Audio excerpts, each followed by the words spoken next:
Questions तैयार किया आप सबों के लिए ताकि आपका प्रिपरेशन ढंग से हो सके। ठीक है, आप सिर्फ जुड़े रहिए, हम पूरा एनसीईआरटी को रिकवर करने वाले हैं पुनः। और आपको मतलब एक बार ये कह सकते हैं कि जो आप क्रैश कीजिएगा क्वेश्चंस को, उसमें काफी ज्यादा योगदान देंगे आज। ठीक है, तो शेयर कीजिए फटाफट।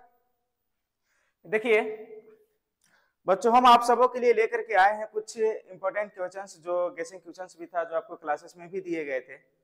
उन सारे क्वेश्चंस का सॉल्यूशन हमारे पास अवेलेबल है और उसी सॉल्यूशंस के साथ हम लोग आगे भी चलेंगे। तो जो हमारा पहला क्वेश्चन है, क्वेश्चन नंबर फर्स्ट, सेट 1 का क्वेश्चन नंबर फर्स्ट है। देखिएगा, क्वेश्चन है समपरासारी विलयन क्या है, उदाहरण दे। ठीक है, क्वेश्चन है समपरासारी विलयन क्या है, उदाहरण दे। अब देखिए, समपरासारी विलयन किसे कहते हैं? परासारी वर्ड लगा हुआ है प्रासरण के कारण। ठीक है, तो समपरासारी का मतलब होता है कि वैसे दो विलयन जिनका प्रासरण दाब सेम है। ठीक है, वैसे दो विलयन जिनका प्रासरण दाब सेम है, उन्हें हम लोग समपरासारी विलयन के नाम से जानते हैं। इंग्लिश में आइसोटोनिक सॉल्यूशन इसे ही बोलते हैं। ठीक है, two solution having same osmotic pressure, two solution having same osmotic pressure is called isotonic solution. इसका डेफिनेशन से लिखा हुआ है, आप देख सकते हैं। इसका एग्जांपल्स क्या हो जाएगा बच्चों? तो लाल रुधिर कणिकाओं और नमक का विलयन। ठीक है, जो रेड ब्लड सेल रहता है and salt solution, it is the best example of isotonic solution. ठीक है, तो ये समपरासारी विलयन आपका फर्स्ट क्वेश्चन था। क्वेश्चन नंबर नेक्स्ट देखो, तो यहाँ पे मार्कर होगा लिखने वाला है, नहीं है? चलिए, गुड इवनिंग सभी को। उसमें से लेकर के आ जाना, उस वाले में से देख लो। चलिएगा, हमारे पास क्वेश्चन है नेक्स्ट, क्या होता है जब प्राथमिक अल्कोहल को लाल तप्त कॉपर से होकर गुजारा जाता है? What's happened when primary alcohol react with red hot copper tube. ठीक है, क्या होता है जब प्राथमिक अल्कोहल को लाल तप्त कॉपर से होकर गुजारा जाता है? बच्चों ध्यान से समझिएगा, इतना तो मिल गया है। ठीक है, प्राथमिक अल्कोहल, हम लोगों के पास CH3 CH2OH, कुछ ज्यादा ही बड़ा बड़ा लग रहा होगा ना आप लोग को। ठीक है, चलिए कोई बात नहीं, देखते रहिए। ठीक है, CH3 CH2OH, ये है हमारे पास इथेनॉल। ठीक है, यह इथेनॉल है, इसको मैं कलर चेंज कर ले रहा हूं। ठीक है, यह इथेनॉल है और कह रहा है कि ये प्राथमिक अल्कोहल को लाल तप्त कॉपर से होकर गुजारा जा रहा है, यानी कि कॉपर ट्यूब, कॉपर ट्यूब। यार ये ले क्यों नहीं रहा है? ठीक है, मजाक कर रहा है मेरे साथ। ठीक है, कॉपर, चलो भाई तुम मत चलो। ठीक है, कॉपर, और यहाँ पे टेम्परेचर रहता है बच्चों 573 केल्विन। टेम्परेचर होता है 573 केल्विन। देखो यहाँ पे एक चीज याद रखना, ये ऑक्सीडेशन के क्वेश्चंस हैं और ये क्वेश्चंस तुम्हारे एग्जाम में आएंगे। कंफर्म रहो कि ये क्वेश्चंस तुम्हारे एग्जाम में आएंगे ही आएंगे, तय है। ठीक है, प्राइमरी अल्कोहल का अगर आप ऑक्सीडेशन कर देते हो तो बन जाता है एल्डिहाइड। ठीक है, प्राइमरी अल्कोहल का ऑक्सीडेशन से बन जाता है एल्डिहाइड। तो अगर मैंने इथेनॉल लिया है तो इथेनॉल से तो बनने वाला है इथेनॉल। ठीक है, इथेनॉल से बनने वाला है इथेनॉल। अगर यही अगर मान लेते हैं कि द्वितीयक अल्कोहल होता, ये तो तुम्हारे पास क्वेश्चन का आंसर हुआ। लेकिन अगर आपके पास द्वितीयक अल्कोहल होता, CH3 CHOH और CH3, ठीक है, ये है द्वितीयक अल्कोहल, और इसका अगर आपको ऑक्सीडेशन कराना पड़ता, ठीक है, PCC से कराओ, PDC से कराओ।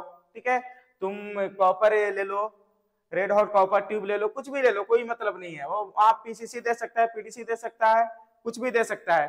तो सेकेंडरी अल्कोहल से बन जाता है कीटोन, सेकेंडरी अल्कोहल से बन जाता है कीटोन। ठीक है, अब देखो, प्राइमरी अल्कोहल से अल्डिहाइड, सेकेंडरी अल्कोहल से कीटोन, एकदम याद करके रखना, याद करके रखना। आर्यन गेमिंग देखिए, ठीक है, समझिए। अगर कोई दिक्कत होगा तो पूछते जाइएगा और जितना ज्यादा हो सके शेयर कर दीजिए। तो ये हो गया तुम्हारे पास क्लियर।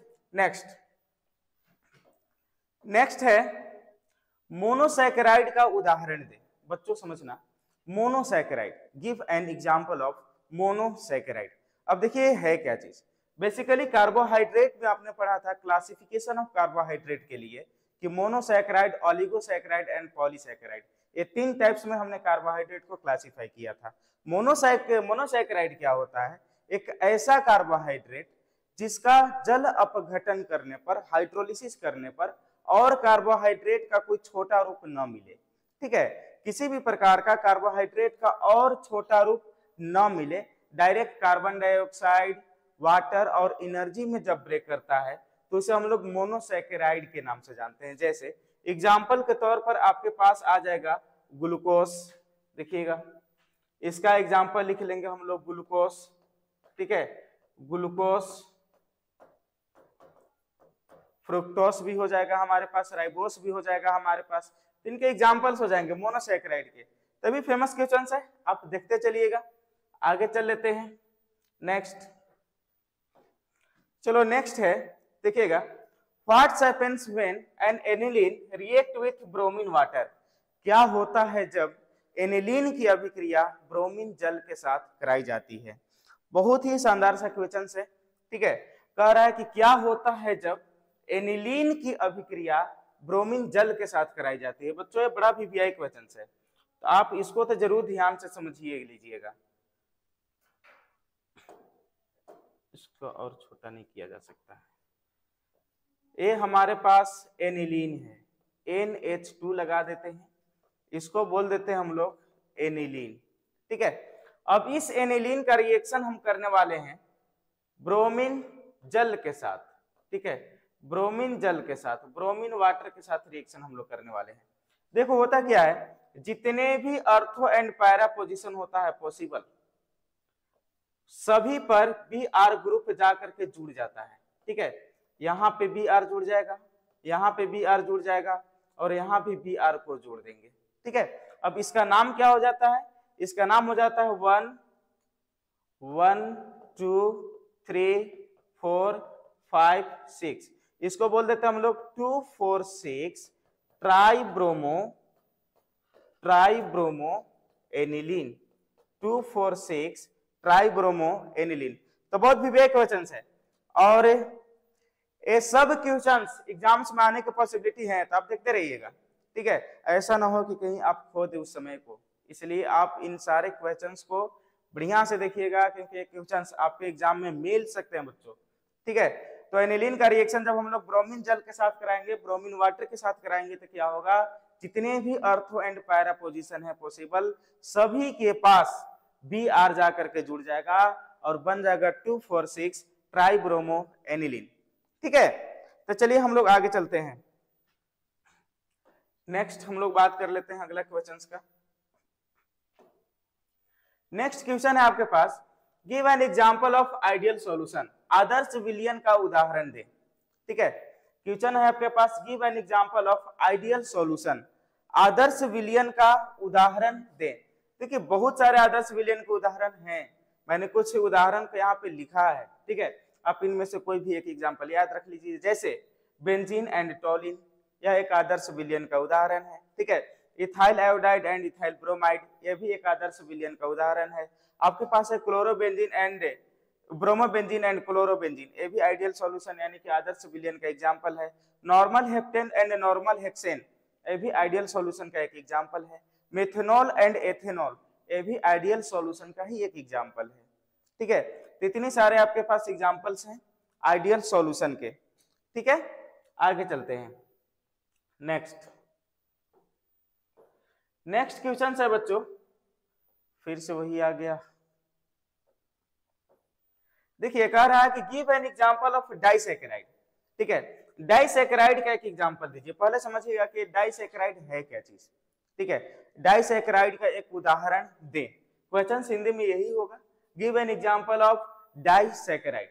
ठीक है, मोनोसैकेराइड का मतलब मैंने आपको बताया, तो वैसा कार्बोहाइड्रेट जिसका जल अपघटन करने पर और कार्बोहाइड्रेट का कोई छोटा रूप न मिले।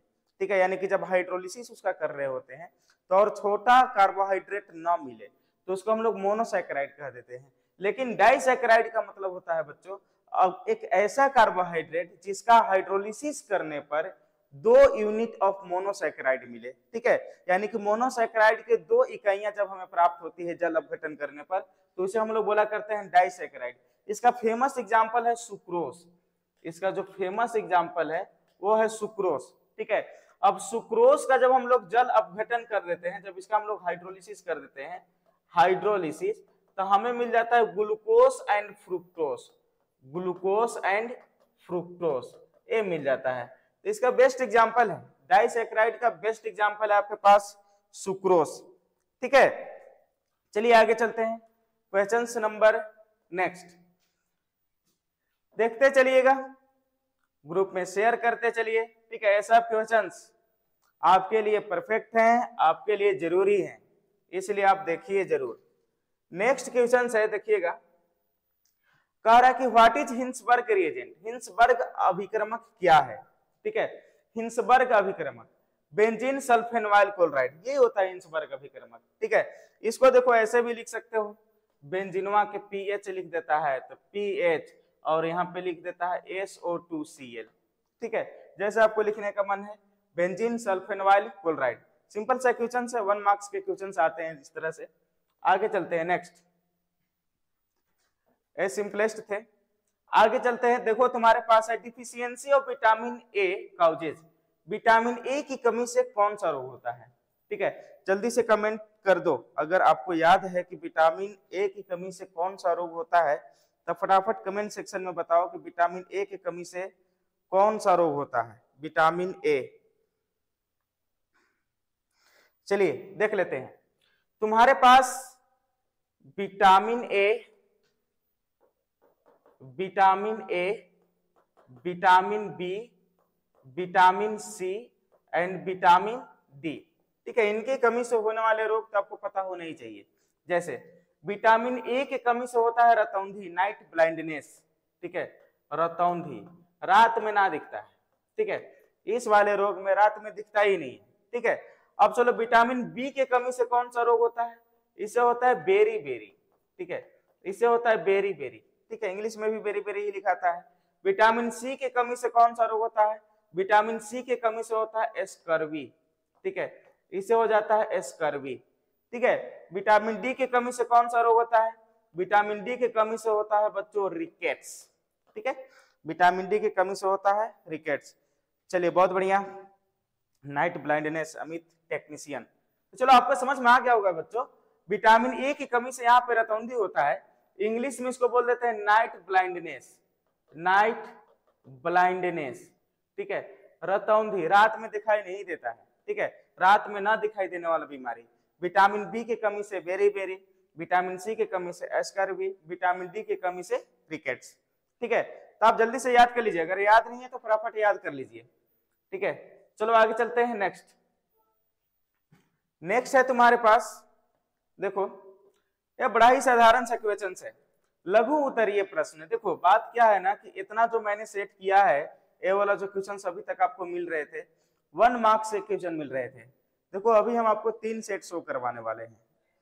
हमारे पास 3 सेट्स हैं और वो 3 सेट आपके लिए बहुत ज्यादा उपयोगी होने वाले हैं। हमने 3 सेट डिजाइन किया है और वो जो 3 सेट्स हैं वो उसी तरह से हैं जैसे तुम्हारे एग्जाम्स में क्वेश्चंस मिलने वाले हैं। जैसे ऑब्जेक्टिव्स मिलेगा 25, ठीक है, उसका अलग से मैं दूंगा। और सब्जेक्टिव्स में क्या होगा कि आपके पास सेक्शन ए में जो आएगा वह अति लघु उत्तरीय प्रश्न आएंगे। अति लघु उत्तरीय प्रश्न में जितने भी प्रश्न आएंगे वो मात्र 1 नंबर का आएंगे, ठीक है, तो 1 नंबर के लिए उतना सारा क्वेश्चन था। इसके बाद तुम्हारे पास है लघु उत्तरीय प्रश्न, ठीक है, शॉर्ट टाइप आंसर, इसमें छोटा छोटा क्वेश्चन का आंसर देना होगा।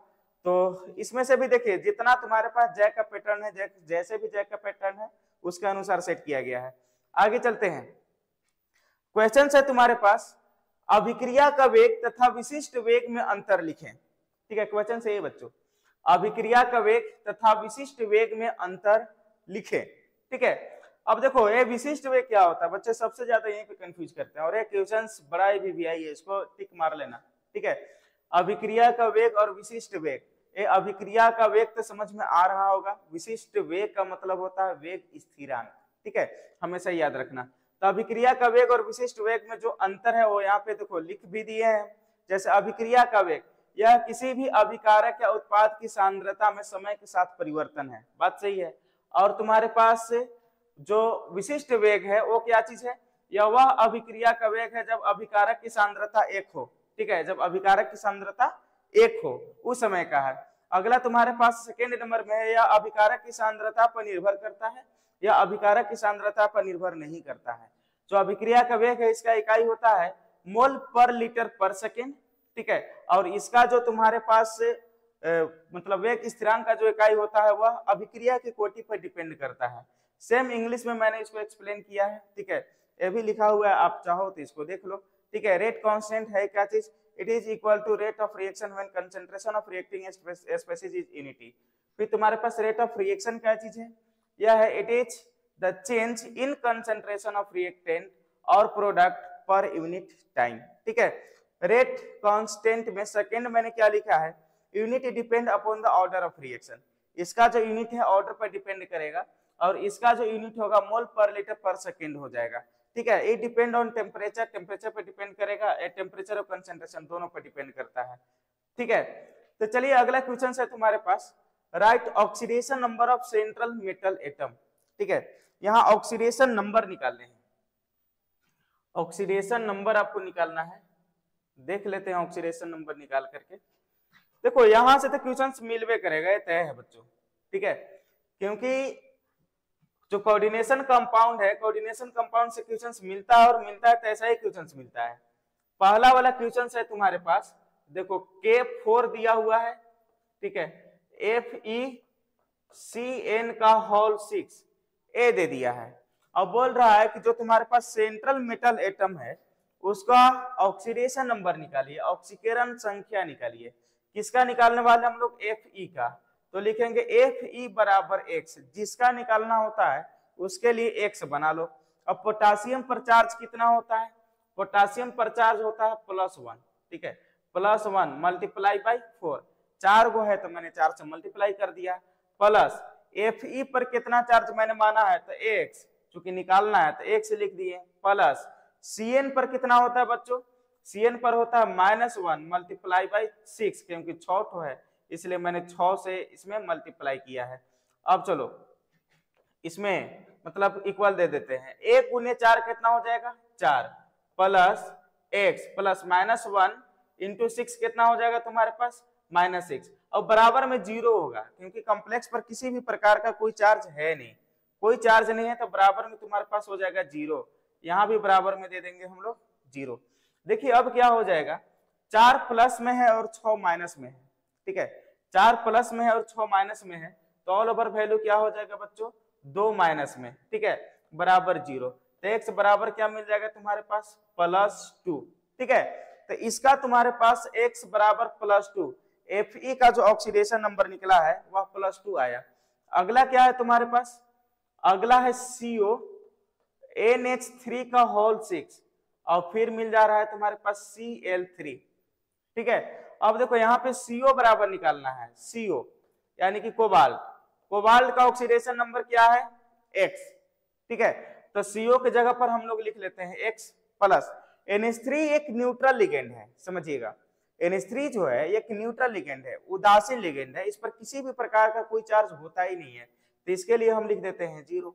अब 6 ठो है तो मैंने मल्टीप्लाई किया है 6 से, ठीक है, प्लस तुम्हारे पास है Cl3, एक क्लोरीन पर चार्ज होता है बच्चों -1, ठीक है, 3 ठो क्लोरीन है तो मैंने मल्टीप्लाई कर दिया 3 से, ठीक है, इक्वल टू क्या आ जाएगा तुम्हारे पास 0। अब आगे चल लेते हैं, क्या हो जाएगा x प्लस ए वाला सेक्शन पे 0 हो गया, ठीक है, -1 इंटू 3 करेंगे तो -3 बराबर 0, तो x बराबर ऑल ओवर क्या मिल जाएंगे तुम्हारे पास 3, x बराबर 3। चलो ए हो गया। अब चलो नेक्स्ट हम लोग बात कर लेते हैं, नेक्स्ट है CO En का होल 3, ठीक है, और इसके बाद फिर Cl3, ठीक है, ए वाला है। अब यहाँ पे क्या करेंगे हम लोग, CO बराबर पुनः x, ठीक है, अब इसके लिए क्या करेंगे x plus En ethylene diamine, ठीक है, फिर से एक प्रकार का न्यूट्रल लिगेंड मिल गया हमें, तो इस पर चार्ज हो जाता है 0 मल्टीप्लाई बाई 3 प्लस Cl3 है, Cl पर कितना चार्ज हो जाएगा, Cl पर चार्ज हो जाएगा -1, ठीक है, -1, 3 को है 3 से मल्टीप्लाई बराबर में 0, ठीक है। ये वाला सेक्शन फिर से 0, तो x प्लस -1 इंटू 3 क्या हो जाएगा, -3 बराबर 0, तो मिल जाएगा तुम्हारे पास x बराबर +3, x बराबर +3, ठीक है।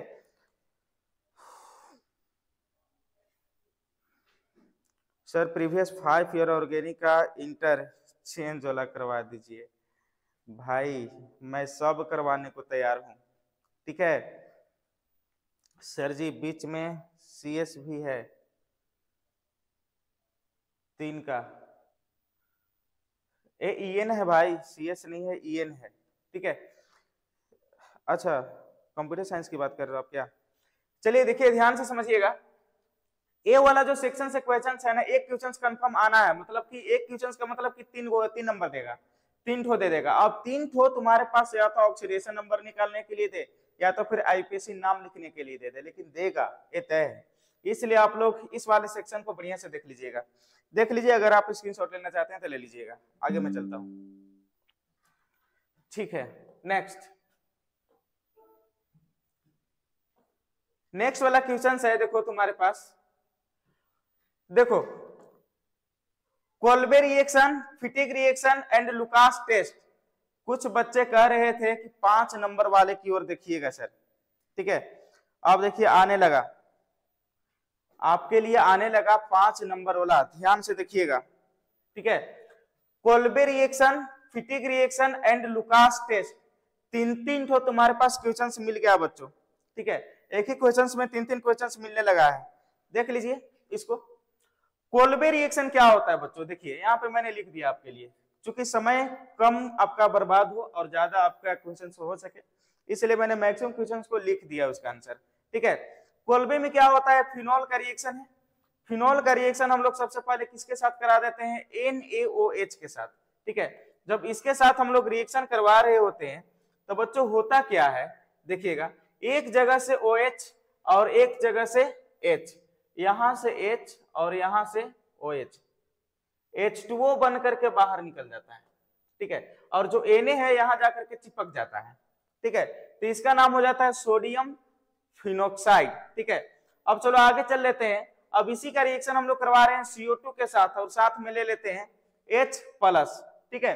होता क्या है, जो तुम्हारे पास से यहां देखो H+ के साथ जब ट्रीट कर देते हैं तो जो ONA है, ठीक है, ONA इस पर H+ जाकर के वहां पे बैठ जाता है, बन जाता है OH, ठीक है। और इसके ऑर्थो पोजीशन पर COOH ला करके जुड़ जाता है।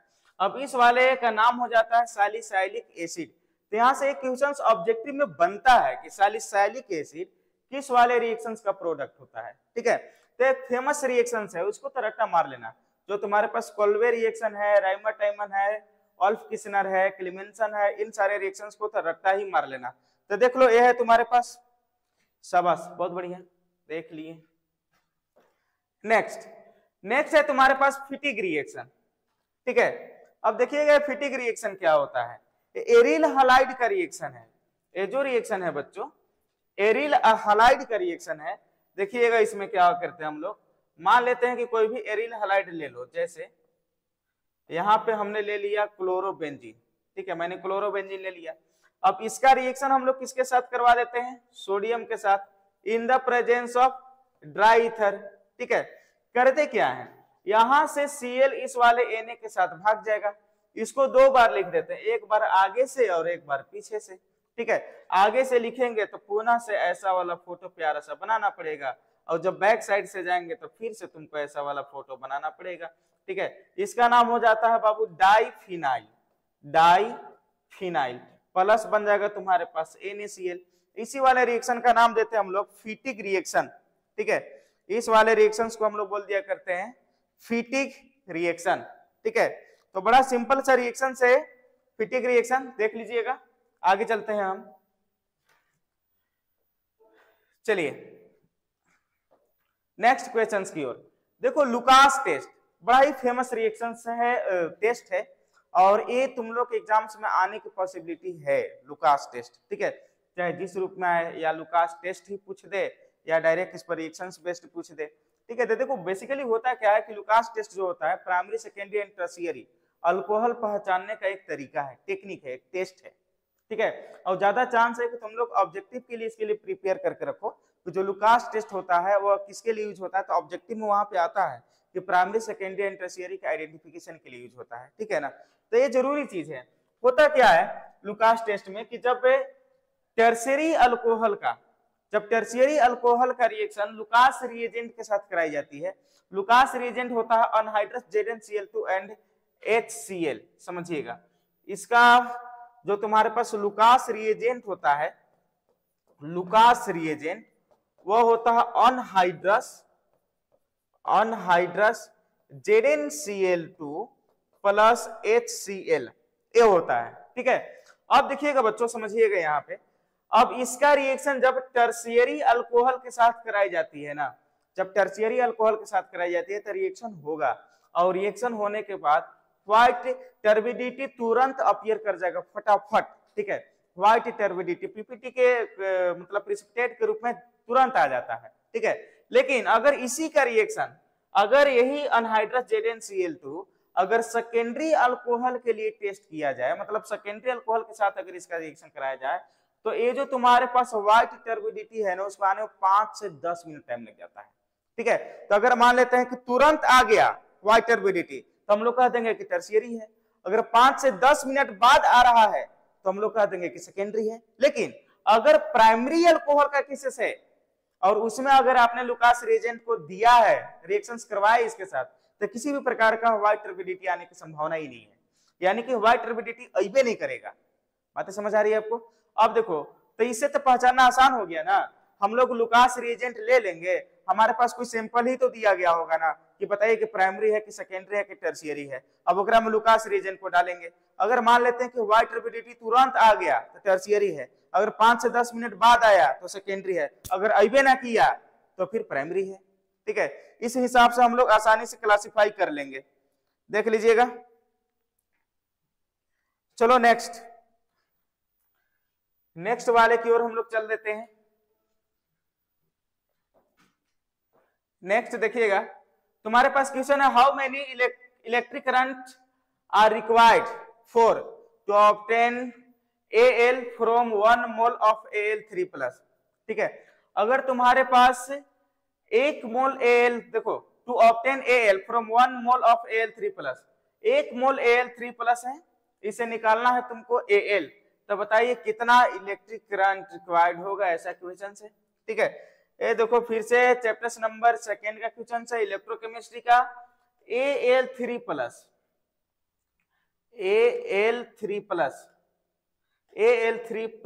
अरे भाई कहे गुस्सा जा रहा है, Al3+, ठीक है। इसे तुमको एल्युमिनियम बनाना है, तो एल्युमिनियम ने 3 इलेक्ट्रॉन लॉस किया है ना, 3 इलेक्ट्रॉन लॉस किया है, तो इसको 3 इलेक्ट्रॉन फिर से हम लोग दे ना देंगे, ठीक है। 3 इलेक्ट्रॉन्स दे देंगे तो हमारे मिल जाएगा हमें एल्युमिनियम, ठीक है। अब 3 इलेक्ट्रॉन्स, ये तो 3 मोल इलेक्ट्रॉन्स है ना, ये हो जाएगा 3 मोल इलेक्ट्रॉन्स, यानी कि तुम्हारे पास 3 फराडे, ठीक है। और 1 फराडे का वैल्यू होता है 96,500 कूलम्ब, तो 3 फराडे का वैल्यू कितना हो जाएगा, तो 3 गुने 96,500 कूलम्ब, ठीक है। जो आएगा तुम्हारा आंसर हो जाएगा, ठीक है। इस वाले का बना लेना। फिर कह रहा है कि to obtain 1 mole copper from Cu2+, अब तुम्हारे पास Cu2+ है, ठीक है, इसे कॉपर बना देना है, तो देखो 2 मोल इलेक्ट्रॉन्स इसको भी दे देंगे तो हमें क्या मिल जाएगा, कॉपर, ठीक है। अब यहाँ मिल क्या रहा है तुमको, 2 mole of electron, 2 mole electron का मतलब कि 2 फराडे, 2 फराडे का मतलब कि 2 गुने 96,500 कूलम्ब, ठीक है। इसे हमको मिल गया इतना चार्ज, ठीक है। तो इससे देखो इलेक्ट्रिक करंट आपको निकल जाएगा आसानी से। और इस वाले को तुम लोग रट लेना, चाहे जैसे करना, कंसेप्ट को समझ लेना। 1 फराडे का वैल्यू होता है 96,500 कूलम्ब, और ऐसे क्वेश्चंस मिलेंगे ही मिलेंगे, तय है, ठीक है ना। तो इसको देख लेना तुम लोग, कंफर्म है, ऐसे आते हैं, हर साल आते हैं, इस बार भी आएंगे। चलिए हम लोग नेक्स्ट चलते हैं। चलिए नेक्स्ट क्वेश्चंस की ओर देखिएगा। क्वेश्चंस है, कह रहा है कि write the difference between molality and molarity, मोललता एवं मोलरता में अंतर लिखे। देखो मैंने इसको इसलिए नहीं लिखा था क्योंकि ये कोई ऐसा बच्चा नहीं होगा जिसको पता नहीं होगा कि मोललता और मोलरता में अंतर क्या है, इसलिए मैंने इसको स्किप किया था, ठीक है। Molality, molality and molarity, molarity, ठीक है। अब देखो मोलालिटी एंड मोलारिटी होता क्या है, ठीक है। मान लेते हैं कि अगर आपके पास एक केजी सॉल्वेंट है, 1 केजी सॉल्वेंट में जितना मोल्स ऑफ सॉलिड डिजोल्व है उसकी बात करेंगे तो मोलालिटी कह देंगे, ठीक है। अगर मोलारिटी की बात करेंगे तो 1 लीटर सॉल्यूशन ले लेंगे, 1 लीटर सॉल्यूशन में जितना मोल्स ऑफ सॉलिड डिजोल्व है उसको हम लोग बोल देंगे मोलारिटी, ठीक है। मोलालिटी को छोटा वाला m से शो कर देते हैं, मोलारिटी को बड़ा वाला m से दिखा देते हैं, ठीक है। जो मोलालिटी होता है इसका यूनिट हो जाता है मोल पर केजी, और जो मोलारिटी होता है उसका यूनिट हो जाता है बच्चों मोल पर लीटर, ठीक है। जो मोलालिटी होता है वो टेम्परेचर के साथ चेंज नहीं करेगा, ताप के साथ परिवर्तन नहीं करेगा, ठीक है, नहीं बदलेगा। और जो तुम्हारे पास मोलारिटी होता है वह टेम्परेचर के साथ चेंज करेगा, ठीक है, या टेम्परेचर के साथ बदल जाता है। तो 3 नंबर के क्वेश्चन है, ठीक है, 3 नंबर में ऐसे क्वेश्चन पूछे जाते हैं, तो इस हिसाब से तुम लोग बना लेना, ठीक है। क्लियर नहीं दिख रहा है, सुनिए थोड़ा सा, ठीक है। हो सकता है कि आपका क्वालिटी नेट का स्लो होगा, और जितना ज्यादा हो सके शेयर कर दीजिए, लाइव को शेयर कर दीजिए, ये सब आप सबों के लिए है, ठीक है, ये सब व्यवस्था आपके लिए है, तो आप थोड़ा सा शेयर कर दीजिए इसको, ठीक है। हमें पता है कि आज आप लोग काफी ज्यादा थके हुए होंगे, बायो का एग्जाम देकर के आए हुए हैं, तो इस थकावट के कारण आप सब परेशान भी होंगे, लेकिन फिर भी क्या ही कीजिएगा, आपका तो केमिस्ट्री अभी बाकी है ना भाई, ठीक है, और आप उसको स्किप कर नहीं सकते हो, तो थोड़ा सा देखिए, पढ़ना तो पड़ेगा ही आपको। चलिए नेक्स्ट है तुम्हारे पास आईपीसी नाम लिखना है इनका। देखो ये क्लियर नहीं दिख रहा होगा, इसके लिए मैं लिख दे रहा हूं यहाँ पे। आईपीसी नाम फर्स्ट वाले जो कंपाउंड्स हैं देखो है K3 Cr फिर C2O4 का होल थराइस, ठीक है, ये तुम्हारे पास है।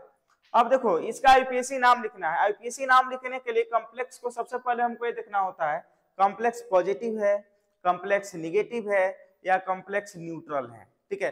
तो अगर कॉम्प्लेक्स के जस्ट बाहर में कोई मेटल है तो मेटल पर तो पॉजिटिव चार्ज होता है, तो इसका मतलब है कि इस वाले कॉम्प्लेक्स पर चार्ज हो जाएगा निगेटिव। निगेटिव वाले कॉम्प्लेक्स में एक चीज है कि जो तुम्हारे पास सेंट्रल मेटल एटम होता है, केंद्रीय परमाणु जो होता है, उसके लास्ट में ATE लग जाता है, ठीक है। तो यहाँ पे तो हम लोग लिख देंगे पहले पोटासियम, ठीक है, मैंने लिख दिया पोटासियम, ठीक है, पोटासियम है भाई, लिखा गया, ठीक है। अब तुम्हारे पास C2O4, ठीक है, ये ऑक्जिलेटो लिखाता है, 3 ठो है तो हम क्या लिख देंगे ट्राई ऑक्जिलेटो, ट्राई ऑक्जिलेटो, ठीक है। अब तुम्हारे पास Cr है, Cr को हम लोग क्रोमियम कहते हैं, क्रोमियम से बन जाएगा तुम्हारे पास क्रोमेट, ये बन जाएगा क्रोमेट। अब देखो यहाँ पे लिख देना है ऑक्सीडेशन नंबर, कितना ऑक्सीडेशन नंबर आता है इसके लिए निकाल लो यहाँ पे, तो Cr बराबर क्या कर देंगे हम लोग X, ठीक है।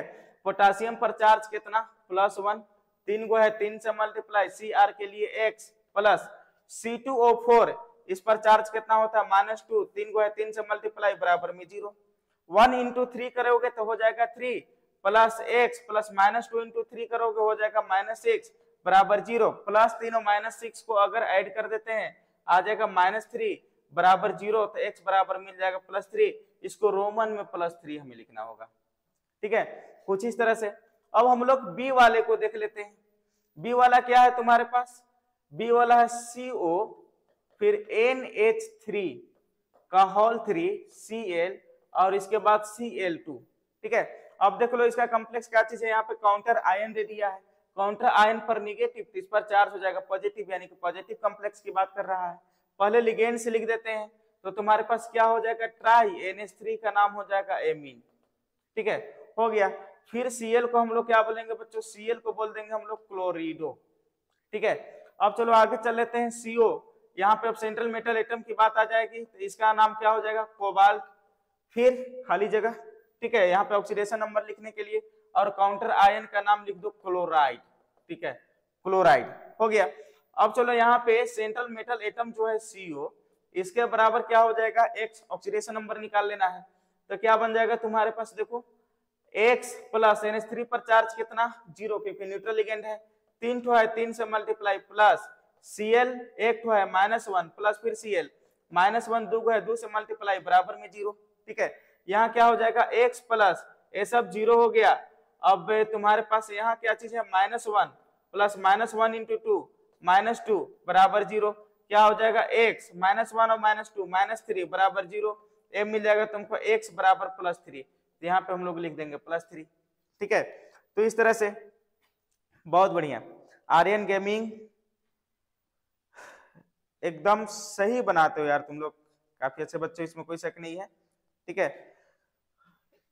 अच्छा इसका बन गया, देखो इसका बन भी गया, लोगों ने बना डाला K3FeCN,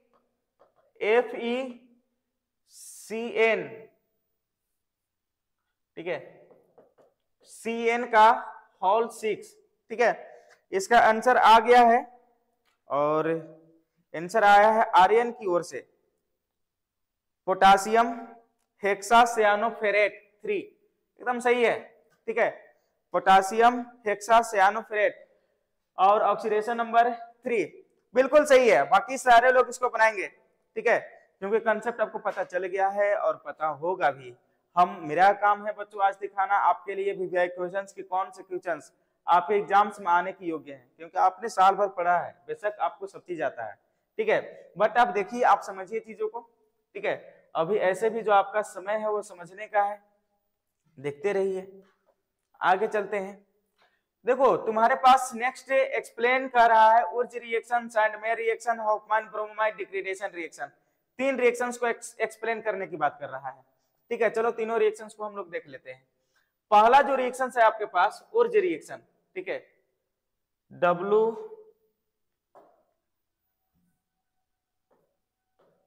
WURTZ, ठीक है, उर्ज रिएक्शन, हिंदी में बोलते हैं बच्चों उर्टज अभिक्रिया, उर्टज अभिक्रिया। देखो होता क्या और एग्जाम में लिखना कैसे, सबसे बड़ी चीज कि आप एग्जाम में इस वाले रिएक्शंस को, जो ऐसे नेम रिएक्शंस आ रहे हैं उनको आप कैसे लिखोगे। देखो अगर आपके एग्जाम्स में उर्ज रिएक्शन लिखने के लिए आए तो डायरेक्ट रिएक्शन से लिख करके शो मत करवाना, मार्क्स नहीं मिलेंगे बच्चों, ठीक है।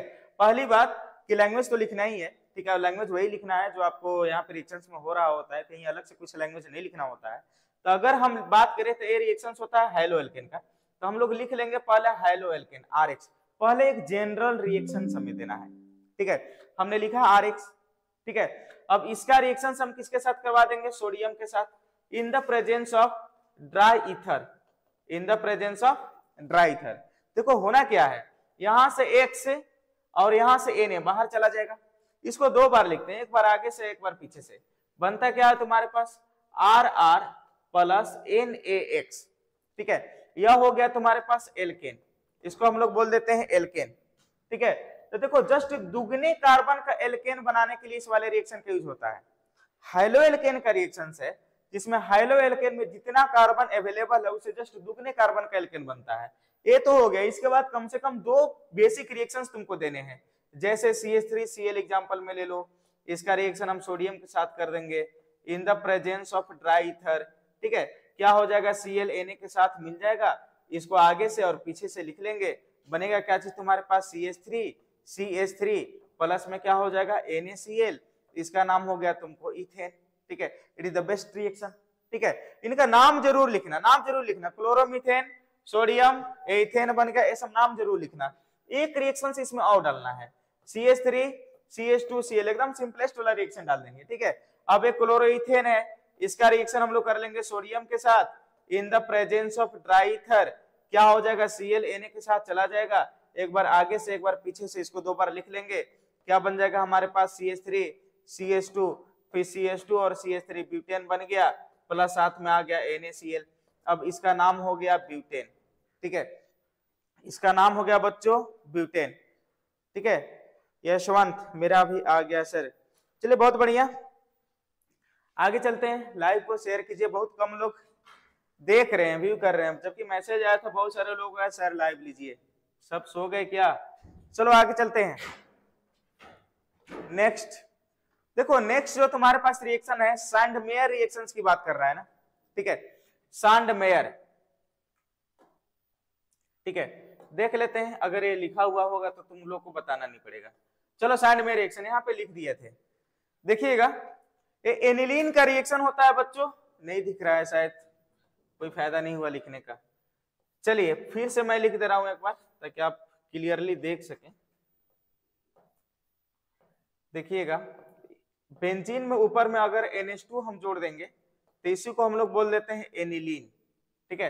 अब इसका रिएक्शन हम लोग कर देते हैं NaNO2 प्लस HCl के साथ, ठीक है। टेम्परेचर मेंटेन करेंगे 0 से 5 डिग्री सेल्सियस, ठीक है। बच्चों बनता क्या है, यहाँ पे बन जाता है तुमको डाइजोनियम सॉल्ट, ठीक है, बन जाता है diazonium salt N2Cl plus minus, ठीक है। डाइजोनियम सॉल्ट बन करके रेडी हो गया, डाइजोनियम सॉल्ट, ठीक है। अब हम लोग क्या करेंगे, इसका रिएक्शन देखो यहाँ पे अगर करवाना है Cu2Cl2 के साथ करा लो, साथ में HCl ले लो, ठीक है। बनता क्या है, वो सब हट जाएगा और यहाँ पे क्लोरोबेंजीन और साथ में बन जाएगा N2, ठीक है। It is the famous reaction, बहुत फेमस रिएक्शन है सैंडमेयर, आप लोग इसको जरूर कंप्लीट कीजिएगा बिकॉज आप एग्जाम्स में आ सकते हैं। और डाइजोनियम सॉल्ट से बहुत सारे चीज बनाए जा सकते हैं, ठीक है, वो आपको कॉपी में मिल जाएंगे, आप देखते रहिएगा एक बार, ठीक है ना। सैंडमेयर को देखिएगा, समझिएगा, यानी कि सैंडमेयर भी आई है भाई, ठीक है, देख लीजिएगा सैंडमेयर भी आई है आपके पास। आगे चलते हैं, नेक्स्ट है तुमको हॉफमान ब्रोमाइड डिग्रेडेशन रिएक्शन, ठीक है। हॉफमान ब्रोमाइड निम्नीकरण अभिक्रिया, शुद्ध हिंदी में हम लोग बोला करते हैं। देखो ये एमाइड का रिएक्शन है, ठीक है, ये जो रिएक्शन है एमाइड का है, तो पुनः वही काम यार, कुछ खास चीजें है नहीं इसमें। तुम्हारे पास होता क्या है, देख लेते हैं एक बार फिर से, ले लो भाई। ए है तुम्हारे पास RC≡ONH2, ये एमाइड है, ठीक है। अब इसका रिएक्शन किसके साथ करवा रहे हो, ब्रोमीन के साथ, साथ में क्या ले लेते हैं NaOH, सोडियम का हाइड्रोक्साइड, ठीक है। अब देखो इस वाले सेक्शन को पूरी तरह से यहां से हटा दो और चुपचाप आराम से NH2 को बैठा दो, ठीक है, बन गया RNH2, साथ में क्या मिल जाता है हमें NaBr प्लस Na2CO3। देखो मैकेनिज्म मन होगा लिखना, ऐसे लिखने की जरूरत आएगी नहीं, मेन नेम रिएक्शन लिख देना और नेम रिएक्शन के बाद तुम लोग एग्जांपल देना, ठीक है। एग्जांपल्स में क्या दोगे, मान लेते हैं कि R की जगह पर अगर हम CH3 लिख देते हैं, CH3 C≡O और NH2, ये तुम्हारे पास इथेनामाइड हो गया। इसका रिएक्शन हम लोग कर देंगे Br2 के साथ और NaOH लेकर के, इस वाले सेक्शन को हम लोग हटा लेंगे, बन क्या जाएगा CH3NH2 प्लस में बन जाएगा NaBr प्लस Na2CO3, ठीक है। तो इस तरह से आपको मिल जाएंगे। एक एग्जांपल्स और देख लेना, एक एग्जांपल इस पर और दे देना, यानी कि यहाँ पे नीचे लिख देना CH3 CH2 C≡O NH2, ठीक है। इसके साथ सेम रिएक्शंस करना, आपका प्रोडक्ट्स मिल जाएगा, हो जाएगा काम आपका। देख लो एक बार, आगे चलते हैं। नेक्स्ट, चलिए हम लोग नेक्स्ट की बात कर रहे हैं। देखो अगला क्वेश्चन है व्हाट इज सॉल्ट ब्रिज, ठीक है, लवण सेतु क्या है, लवण सेतु क्या है, सॉल्ट ब्रिज के बारे में जानना है आपको। देखिएगा मैं इसको थोड़ा और बड़ा कर दे रहा हूं ताकि आपको दिखे, ठीक है। व्हाट इज सॉल्ट ब्रिज, लवण सेतु क्या है, ठीक है। देखो यह कांच की एक प्रखनली होता है उल्टे यू आकार की, ठीक है, उल्टे यू आकार की कांच की एक प्रखनली होता है जिसमें NaCl KCl जैसे वैद्युत अपघट्य जो होते हैं वह अगार अगार जेल के रूप में उपस्थित होते हैं, ठीक है। बात यही है, इसका उपयोग क्या चीज है, तो इसका उपयोग में आपने पढ़ा था, ठीक है, फिर से एक बार सुन लीजिएगा। यह दोनों अर्धसेलों के बीच की दूरी को कम करता है, यह परिपथ को पूरा करता है, ठीक है, परिपथ को पूरा करता है। तो दो तो इसका उपयोग लिख दीजिएगा, एक डेफिनेशन, तुम्हारा काम बन जाता है, ठीक है। जो इंग्लिश वाले होंगे इंग्लिश में इसका डेफिनेशन लिखिएगा सॉल्ट ब्रिज का। सॉल्ट ब्रिज है क्या चीज, यह inverted U shape glass tube है, ठीक है, इन विच NaCl KCl इलेक्ट्रोलाइट जो होते हैं फिल्ड होते हैं एज अगार अगार जेल, ठीक है। अब चलो ये हो गया, कुछ खास चीज था नहीं, सिंपल सा क्वेश्चन था ये, ठीक है, समझ आ गया होगा आप लोग को। नेक्स्ट मैं बात कर रहा हूं अब,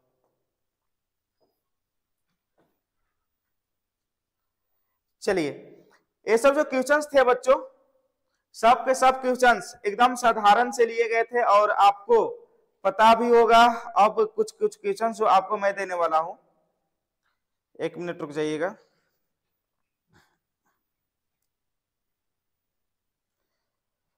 जो बड़े क्वेश्चंस हैं, ठीक है, जो बड़े क्वेश्चंस है हम उसकी ओर अब चल रहे हैं, ठीक है, और उसको देखने वाले हैं, समझने वाले हैं।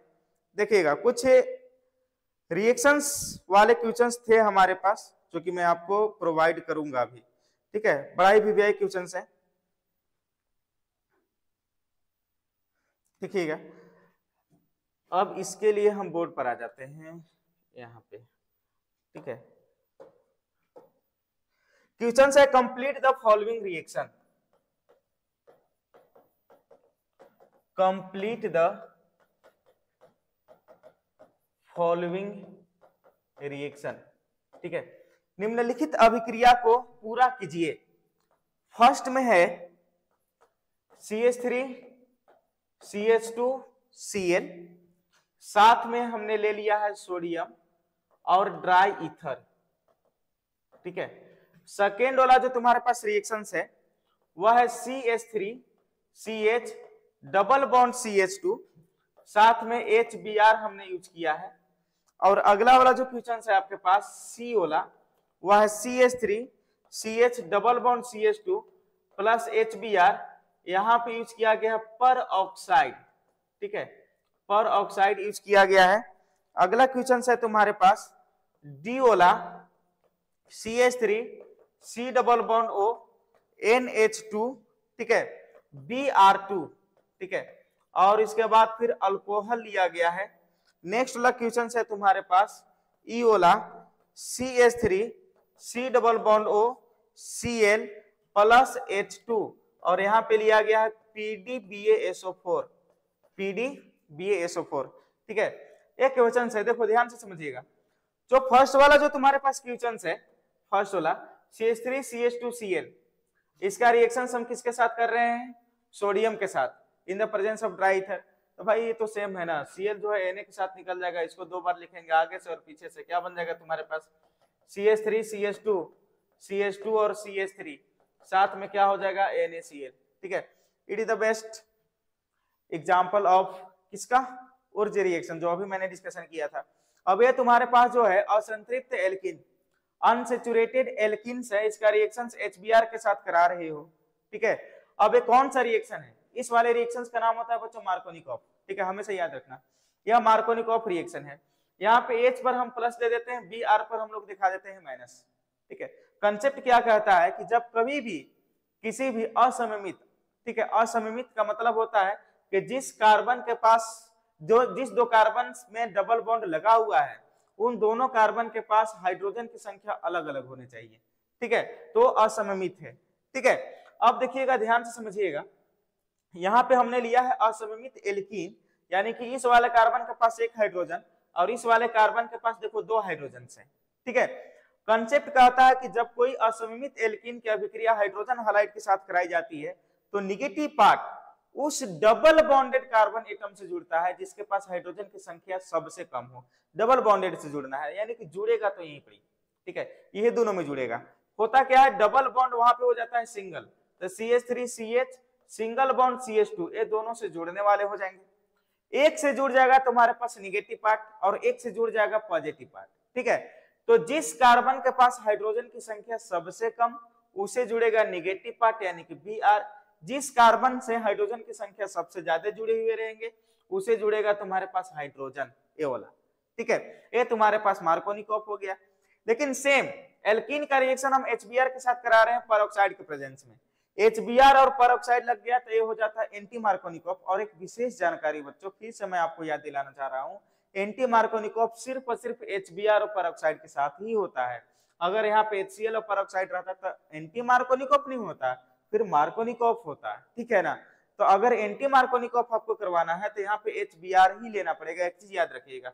अब चलो इस पर प्लस और इस पर हो जाएगा तुम्हारे पास माइनस, ठीक है।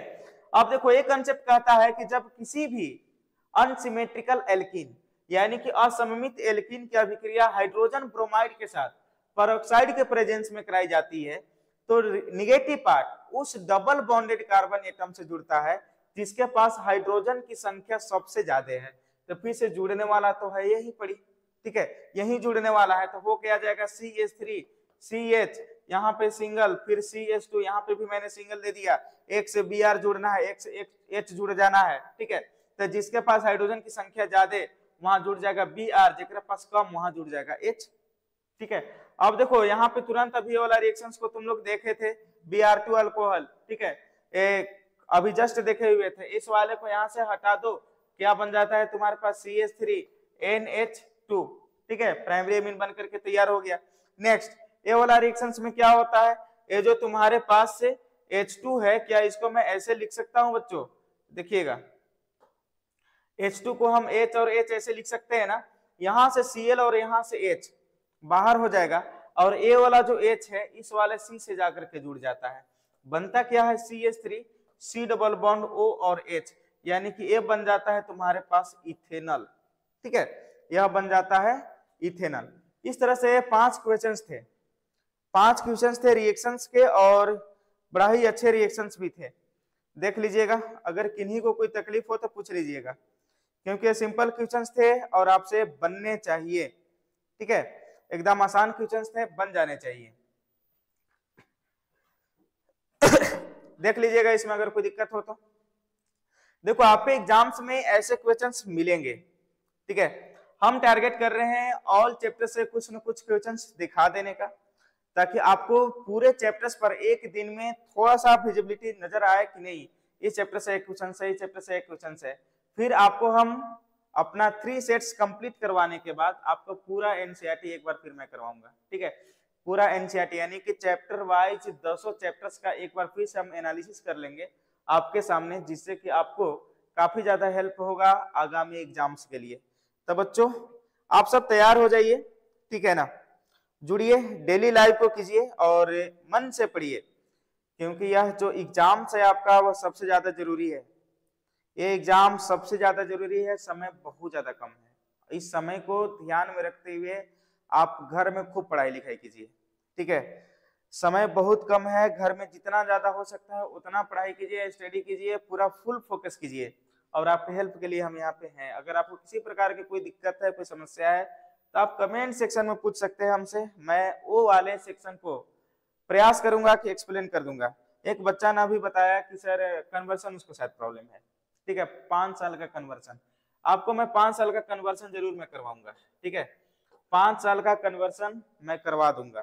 ठीक है, और उससे बाहर कन्वर्सन नहीं जाएंगे। ठीक है, बिंदास रहो, प्लीज आप जुड़े रहिए।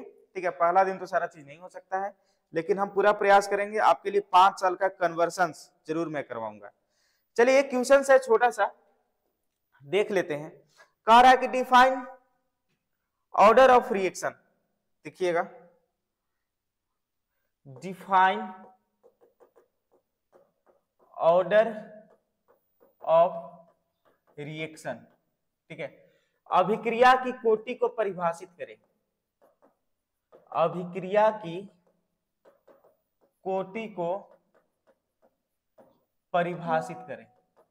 ठीक है, इस वाले सेक्शन से जो तुम्हारे पास डेफिनेशंस वाला क्वेश्चन है, ठीक है, वो तुम्हारे पास आएंगे।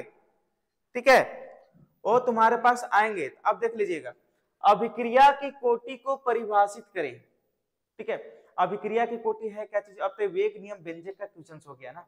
ठीक है, वेग नियम व्यंजक में प्रयुक्त अभिकारक के सांद्रताओं के घातांकों का योग होता है।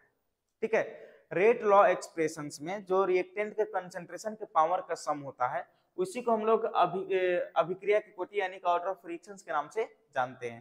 तो ये छोटा सा तुम्हारे पास डेफिनेशंस था।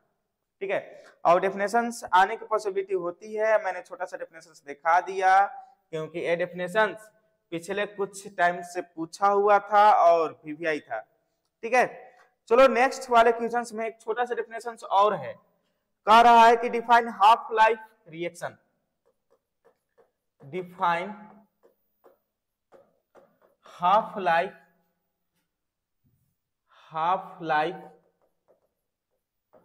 रिएक्शन। ठीक है, हाफ लाइफ रिएक्शन। ठीक है, अर्ध आयु अभिक्रिया को परिभाषित करें, अर्ध आयु अभिक्रिया को, अर्ध आयु अभिक्रिया को परिभाषित करें। ठीक है, ये अर्धायु अभिक्रिया क्या होते हैं बच्चों, समझिएगा। अर्धायु अभिक्रिया, हाफ लाइफ रिएक्शन, ठीक है, किसे बोलते हैं अर्धायु अभिक्रिया? किसी भी रिएक्शंस को 50% कंप्लीट होने में, समझिएगा, किसी भी रिएक्शंस को 50% कंप्लीट होने में जितना समय लगता है उसी को हम लोग अर्धायु अभिक्रिया यानी कि हाफ लाइफ रिएक्शंस के नाम से जानते हैं। ठीक है, तो छोटा सा डेफिनेशन है, आप इस वाले डेफिनेशन को याद कर लीजिएगा। ठीक है, याद रखिएगा। अब इसमें एक क्वेश्चन और है, ठीक है, ए बी करके क्वेश्चन दिया हुआ है। क्वेश्चन से थोड़ा मैं इसको छोटा कर लेता हूं। क्वेश्चन से thermal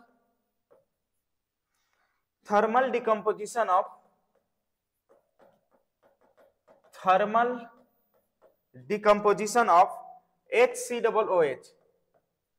HCOOH is first order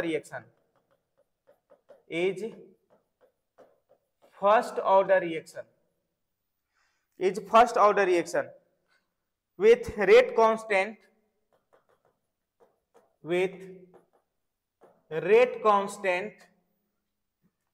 1.2 into 10 to the power minus 2 per second, ठीक है, at a certain temperature,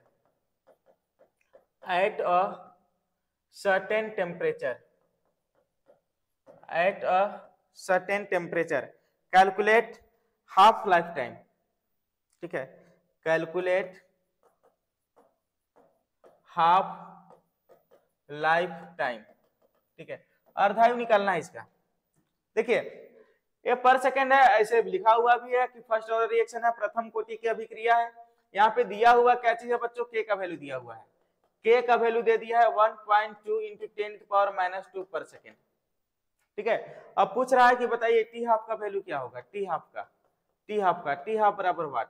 ठीक है, अब देखो तुम्हारे पास टी हाफ बराबर फॉर्मूला क्या होता है 0.693 बटा में के। ठीक है, अब लगा दो 0.693 बटा में के की जगह पर 1.2 into 10 to the power minus 2। ठीक है, बस इसको सॉल्व कर दो, तुम्हारा आंसर आ जाएगा। इसको सॉल्व कर दो, एक बार में तुम्हारा आंसर मिल जाएंगे कि आंसर्स क्या होंगे। ठीक है, तो ये क्वेश्चन है तुम्हारे पास। ठीक है, देखिए आप इन सारे क्वेश्चंस को जरूर देखिएगा। ठीक है, और खुद से बना भी लीजिएगा, खुद से मतलब कि कॉपी में आज के आज आप बना लीजिएगा। ठीक है, आज मैंने काफी क्वेश्चंस आपको करवाए हैं 1 घंटे में। कल आपके लिए हम 2 घंटे का बैच लेकर के आएंगे, 2 घंटे का क्लासेस 2 आवर का। ठीक है, 2 घंटे का क्लासेस लेकर के आएंगे और उस 2 घंटे के क्लासेस में मैक्सिमम हम फोकस करने वाले हैं 5 मार्क्स वाले पर। ठीक है, 5 मार्क्स वाले पर फोकस करने वाले हैं। तो आप सब कल का क्लासेस को महत्व देते हुए जरूर जुड़िएगा। ठीक है, और अपने दोस्तों को शेयर कर दीजिएगा, बता दीजिएगा उनको भी कि आप जुड़ जाइए, पढ़ लीजिए, वरना बाद में जब एग्जाम्स दे करके आएंगे तो पता चलेगा, वीडियोस देखेंगे तो पता आपको ये चलेगा कि सारे क्वेश्चंस आपको वीडियोज में पहले ही बता दिए गए थे, आपने देखा ही नहीं, आप मिस्टेक कर गए। ठीक है, तो आपको हम सब्जेक्टिव और ऑब्जेक्टिव दोनों यहाँ पे करवाने वाले हैं और बेहतर ढंग से करवाने वाले हैं। तो आप 2 घंटा हमें दीजिए, अपना कीमती जो आपका समय है यह, उसमें से 2 घंटा आप 7 बजे से जुड़ जाइए, 7 से 9 कल से। ठीक है, 7 से 9 कल आप अपना समय दीजिएगा। इसके बाद आपको जितना पढ़ना है पढ़िए। ठीक है, दिन में आप पढ़िए 7 से 9। आपको जितने भी डाउट्स हैं आप ग्रुप में चाहे ग्रुप में पूछ सकते हैं, उस वाले को हम यहाँ पे एक्सप्लेन कर देंगे या कहीं भी। लेकिन आप पे मतलब 27 से पहले सारा डाउट क्लियर कर लीजिए, सारा चीज रट जाइए। केमिस्ट्री का एग्जाम आपको स्मूथ जाना चाहिए। ठीक है ना, उसके लिए आप मेहनत कीजिए और बाकी आपको जहां कहीं भी हमारी आवश्यकता पड़ी हम तुम्हारे लिए हमेशा खड़े हैं। आप हमें याद करो और सारा आपका प्रिपरेशन के लिए हेल्प मिलेगा यहाँ से। ठीक है, तो आज हम इतना ही छोड़ दे रहे हैं। इसके बाद हम लोग मिलेंगे कल 7 बजे और आप सेशन को शेयर कर दीजिएगा। कल जितना ज्यादा हो सके शेयर कर दीजिएगा। चंद्रशेखर कुमार, टाइम से टाइम वही 7 बजे भाई, 7 से। होमवर्क के रूप में यही है कि आप देख लीजिएगा इसको। ठीक है ना, देखो बात क्या है ना कि अगर तुम भरोसा करोगे मेरे ऊपर, अगर तुमने भरोसा किया है और दिखाओगे तो इतनी गारंटी है कि जो मैं पढ़ाऊंगा, जो मैं ये 4-5 दिनों में पढ़ाऊंगा वह 70 में 70 आ जाएंगे, इसकी गारंटी है। ठीक है, इसके लिए हम मेहनत कर देंगे आपके लिए, लेकिन आपको भी थोड़ा भरोसा दिखाना होगा, टाइम टू टाइम जुड़ना होगा और जो क्वेश्चन हम करवा रहे हैं आपको घर पे कर लेना होगा पूरी ईमानदारी के साथ। ठीक है, पूरी ईमानदारी से कीजिए, आपका सारा चीज हो जाएगा। अगर आप ईमानदारी नहीं दिखाते हैं तो फिर भाई दिक्कत होगी फिर। ठीक है ना, तो आप ईमानदारी दिखाइए और हम आपके साथ हैं। ठीक है, तो मिलते हैं अब हम लोग कल शाम 7 बजे 7 से 9 के लिए। तो आप लोग खा पी करके नहा धोआ करके बढ़िया से बैठ जाएंगे, ठीक है। और बैठ करके पूरा एकदम पूजा पाठ जितना करना होगा, जिन भगवान को मनाना होगा मना लीजिएगा, ताकि जो कल मैं बताऊं डायरेक्ट आपके दिमाग में जाकर के इंटर करे, और उसके बाद आप उस चीज को डायरेक्ट एग्जाम में जाकर के लिख लें, नंबर आ जाएगा भैया, बस काफी है। बातें समझ आ रही है ना? क्योंकि अब मुख्य आपका उद्देश्य ये है कि आप हाई स्कोर कैसे करें, ठीक है। तो देखिएगा, गुड इवनिंग सभी को, ठीक है। अब चलिए मिलते हैं हम लोग कल, तो पुनः अलविदा लेते हैं। Good night all of you. कर दीजिए।